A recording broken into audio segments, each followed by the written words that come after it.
Le sage, c'est celui qui vit la vie bonne. Le sage n'est pas le philosophe. Le philosophe, il en parle. Il est en quête, philosophia, ça veut dire la quête de la vie bonne. Platon est un philosophe, Socrate est un sage. Bouddha est un sage. Jésus est un sage. Ils n'ont jamais rien écrit. C'est pas eux qui écrivent. Ni Bouddha, ni Socrate, ni Jésus n'ont écrit une ligne. Ils sont dans la vie bonne, ils sont dans la sagesse. Aristote et Platon en parlent. Ça ne veut pas dire qu'ils sont sages. Donc, le sage, c'est celui qui est dans la vie bonne. Il vit la vie bonne. Le premier critère, c'est qu'il a vaincu les peurs. Si vous y réfléchissez, la peur, elle nous coince. Quand vous avez une phobie, par exemple, pour prendre cette petite peur, vous avez peur d'un insecte, vous avez peur d'un ascenseur qui tombe en panne, vous avez peur d'une petite souris ou d'un petit serpent, même s'il n'est pas venimeux.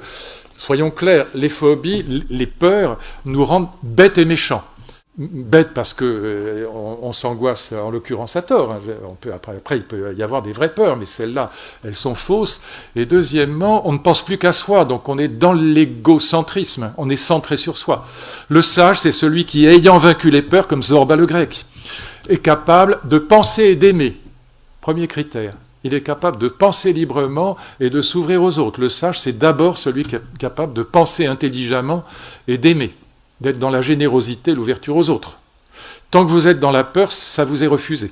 C'est impossible. On ne pense plus qu'à soi. Et on est bête.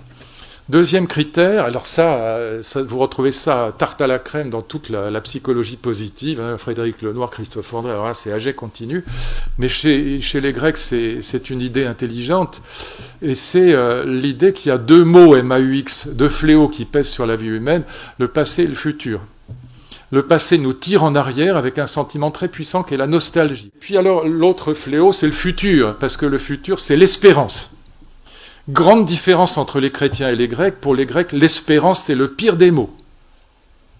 Mon ami André Comte-Sponville a remis ça au goût du jour, d'une formule stoïcienne. Espérer, c'est désirer sans jouir, sans savoir, sans pouvoir. Purement négatif. Si j'espère la santé, c'est que je suis malade. Si j'espère la richesse, c'est que je suis pauvre. Si j'espère l'amour, c'est que je ne l'ai pas, etc. Et donc l'espérance pour les Grecs, c'est un manque, c'est une négativité. Un Grec dirait surtout, contrairement à Jean-Paul II, n'entrez pas dans l'espérance. C'est le pire des mots. Quand Zeus veut punir les humains, il leur envoie l'espérance. C'est ce qui reste dans la boîte de Pandore. Et donc le sage, c'est celui qui parvient à habiter le présent, à l'écart du passé et du futur.